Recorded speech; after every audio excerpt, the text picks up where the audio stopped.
ಪ್ರತಿಪಕ್ಷಗಳಿಂದ ಅಹೋರಾತ್ರಿ ಧರಣಿ ನಡೀತಾ ಇದೆ. ಆ ಒಂದು ವಿಚಾರಕ್ಕೆ ಸಂಬಂಧಪಟ್ಟಂತೆ ಸ್ಪೀಕರ್ ಯುಟಿ ಖಾದರ್ ಮಾತನಾಡಿದ್ದಾರೆ. ನೋಡಿ, ನಮ್ಮ ಸದಸ್ಯರು ನಿನ್ನೆ ಏನು ಅಹೋರಾತ್ರಿ ಧರಣಿಯನ್ನು ನಡೆಸಿದ್ರಲ್ಲ, ಅದು ಸ್ವಲ್ಪ ಗೊಂದಲ ಇರಬಹುದು, ಆದರೆ ಅವರಿಗೆ ಬೇಕಾದಂತಹ ವ್ಯವಸ್ಥೆ ಎಲ್ಲವನ್ನು ಕೂಡ ನಾವು ಮಾಡಿದ್ವಿ. ಅವರು ಧರಣಿಯನ್ನು ಮಾಡೋಕ್ಕೆ ಅವಕಾಶವನ್ನು ಕೂಡ ಮಾಡಿಕೊಟ್ಟಿದ್ದೀವಿ. ಅಧಿವೇಶನ ಬಹಳ ತುಂಬ ಚೆನ್ನಾಗಿ ನಡೆದಿದೆ, ಅಲ್ಲೇನೂ ಕೂಡ ಗೊಂದಲ ಇಲ್ಲ. ಆದರೆ ಕೆಲವೊಂದು ವಿಚಾರಗಳು ಬಂದಾಗ ಯಾವುದೇ ಅಧಿವೇಶನದಲ್ಲಾದರೂ ಕೂಡ ಗದ್ದಲ ಆಗುತ್ತೆ, ಗೊಂದಲ ಆಗುತ್ತೆ. ಅದೇ ರೀತಿಯಾಗಿ ಇಲ್ಲೂ ಕೂಡ ಆಗಿದೆ.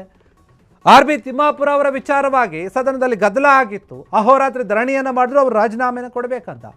ಸ್ಪೀಕರ್ ಯುಟಿ ಖಾದರ್ ಮಾತನಾಡ್ತಾ ಇದ್ದಾರೆ, ಅವ್ರಿಗೆ ಏನೇನು ಬೇಕಾಗಿತ್ತೋ ಎಲ್ಲ ವ್ಯವಸ್ಥೆ ಮಾಡಿದ್ದೀವಿ, ಊಟ ತಿಂಡಿದು. ಅಧಿವೇಶನ ಬಹಳ ತುಂಬ ಚೆನ್ನಾಗಿ ನಡೀತು ಇಷ್ಟು ದಿನ. ಯಾರು ಕೂಡ ಅದ್ರ ಬಗ್ಗೆ ಏನು ಪ್ರಶ್ನೆ ಮಾಡೋ ಅಗತ್ಯ ಇಲ್ಲ. ಯಾವುದೇ ಅಧಿವೇಶನ ಆದರೂ ಕೂಡ ಸರಿ, ನೋಡಿ ಅಲ್ಲಿ ಗದ್ದಲ ಇರುತ್ತೆ. ಯಾಕಂದರೆ ಆಡಳಿತ ಪಕ್ಷ ವಿರೋಧ ಪಕ್ಷ ಎರಡೂ ಇರುತ್ತೆ. ಇಷ್ಟು ದಿನ ಅಧಿವೇಶನದಲ್ಲಿ ಏನೆಲ್ಲ ಚರ್ಚೆ ಆಗಿದೆ ಅನ್ನೋದ್ರ ಬಗ್ಗೆ ವಿವರಣೆ ಕೂಡ ನಾನು ಕೊಡ್ತೀನಿ. ಆಡಳಿತ ಮತ್ತು ವಿಪಕ್ಷಗಳ ನಡುವೆ ಗದ್ದಲ ಇದ್ದೇ ಇರುತ್ತೆ ಯಾವಾಗಲೂ. ಅದ್ರ ಬಗ್ಗೆ ಏನು ತಲೆ ಕೆಡಿಸ್ಕೊಳ್ಬೇಕಾಗಿಲ್ಲ. ನಾವು ಅಧಿವೇಶನವನ್ನು ಇನ್ನೂ ಕೂಡ ಉತ್ತಮವಾಗಿ ನಡೆಸ್ಬೋದಿತ್ತು, ಆದರೆ ಸ್ವಲ್ಪ ಗದ್ದಲ ಆಗಿಬಿಡ್ತು. ಇವರು ಧರಣಿಯನ್ನು ಮಾಡಿಬಿಟ್ರಲ್ಲ, ಅಲ್ಲೇ ಸ್ವಲ್ಪ ಗೊಂದಲ ಆಗಿ ನಿಂತ್ಕೊಳ್ಬಿಟ್ರೆ ಬೇರೆ ಯಾವುದು ಕೂಡ ಏನೂ ಇಲ್ಲ. ಅಧಿವೇಶನ ತುಂಬ ಚೆನ್ನಾಗಿ ನಡೆದಿದೆ ಅಂತ ಸ್ಪೀಕರ್ ಯುಟಿ ಖಾದರ್ ಹೇಳಿಕೆಯನ್ನು ಕೊಟ್ಟಿರುವಂಥದ್ದು. ವಿಧಾನಸೌಧದಲ್ಲಿ ಬಿಜೆಪಿಯ ನಾಯಕರು, JDS ನಾಯಕರು ಎಲ್ಲರೂ ಕೂಡ ಅಹೋರಾತ್ರಿ ಧರಣಿಯನ್ನು ಮಾಡಿದರು. ಅಲ್ಲೇ ಊಟವನ್ನು ಮಾಡಿದರು, ಅಲ್ಲೇ ಮಲ್ಕೊಂಡ್ರು. ಅದಕ್ಕೆ ಎಲ್ಲ ವ್ಯವಸ್ಥೆಯನ್ನು ಕೂಡ ನಾವು ಮಾಡಿದ್ದೀವಿ, ಏನೂ ತೊಂದರೆ ಆಗಿಲ್ಲ. ಅಧಿವೇಶನ ಇದ್ದಾಗ ಈ ರೀತಿಯಾದಂಥ ಗದ್ದಲಗಳು ಗೊಂದಲಗಳು ಆಗ್ತಾನೇ ಇರುತ್ತೆ. ಆಡಳಿತದ ಪಕ್ಷದ ಮೇಲೆ ವಿರೋಧ ಪಕ್ಷದವರು ಆರೋಪಗಳನ್ನು ಮಾಡ್ತಾ ಇರ್ತಾರೆ. ಇಂತಹ ಧರಣಿಗಳಾಗ್ತಾ ಇರುತ್ತೆ, ಗದ್ದಲ ಆಗ್ತಾ ಇರುತ್ತೆ. ಅದ್ರ ಬಗ್ಗೆ ಚರ್ಚೆ ಬೇಡ. ಏನೇನು ಚರ್ಚೆ ಆಗಿದೆ ಅಧಿವೇಶನದಲ್ಲಿ ಅದೆಲ್ಲ ವಿವರವನ್ನು ಕೂಡ ನಾನು ಕೊಡ್ತೀನಿ ಅಂತ ಯುಟಿ ಖಾದರ್ ಮಾತನಾಡಿರುವಂಥದ್ದು.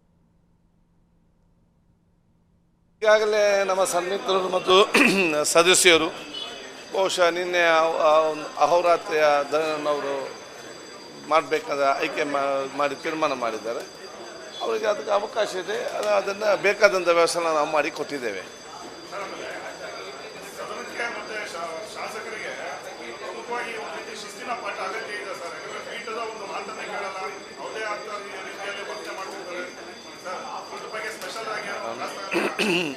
ನೋಡಿ,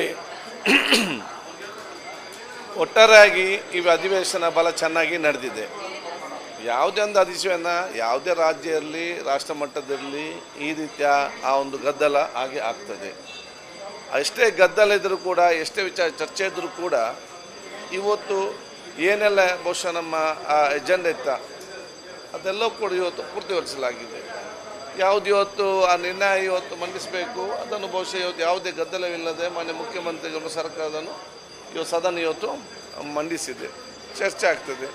ಮತ್ತು ಎಲ್ಲ ಕೆಲವೊಂದು ಈಗ ಇಷ್ಟು ದಿವಸದ ಆ ಒಂದು ಅವಧಿಯಲ್ಲಿ ಇಷ್ಟು ಗಂಟೆಗಳು ಅಲ್ಲ, ಅದು ನಾವು ವಿವರ ಕೊಡ್ತೇವೆ. ಕೋರ್ಟ್ದಲ್ಲಿ ಕೆಲವೊಂದು ಸಂದರ್ಭದಲ್ಲಿ ಕೆಲವು ಚರ್ಚೆ ಆಗಿದೆ. ಅದೇ ಅಲ್ಲಿ ಪರಸ್ಪರ ಆಡಳಿತ ಪಕ್ಷ ಮತ್ತು ಪ್ರತಿಪಕ್ಷ ಸದಸ್ಯರ ಸನ್ಮಿತ್ರರ ಆ ಒಂದು ಚರ್ಚೆ ನಡೆದಿದೆ. ಇದೆಲ್ಲ BJP ಆಫ್ ಇಂಡಿಯನ್ ಡೆಮೋಕ್ರಸಿ ನಡೀತದೆ. ಆದ ಕಾರಣ ಇನ್ನೂ ಕೂಡ ಇದನ್ನು ಸ್ವಲ್ಪ ಸ್ಟ್ರೀಮ್ಲೈನ್ ಮಾಡಿ ಕಂಪ್ಲೀಟಾಗಿ ಆಗಲಿಲ್ಲ ಅಂತ ಆಗಿದೆ. ಇನ್ನೂ ಕೂಡ ಉತ್ತಮವಾಗಿ ಮಾಡ್ಬೋದು. ಎಲ್ಲ ಸದಸ್ಯರಿಗೆ ಸಹಕಾರ ಕೊಡಬೇಕು ನಾನು ಹೇಳಲಿಕ್ಕೆ ಬಯಸ್ತೇನೆ. Thank you. ಕ್ಷಣ ಕ್ಷಣದ ಸುದ್ದಿಗಳಿಗಾಗಿ ಫ್ರೀಡಂ ಟಿವಿ ಸಬ್ಸ್ಕ್ರೈಬ್ ಮಾಡಿ, ಲೈಕ್ ಮಾಡಿ ಹಾಗೂ ಫಾಲೋ ಮಾಡಿ. ಹೊಸ ಸುದ್ದಿಗಳ ನೋಟಿಫಿಕೇಶನ್ಗಾಗಿ ಬೆಲ್ ಐಕಾನ್ ಮೇಲೆ ಕ್ಲಿಕ್ ಮಾಡಿ.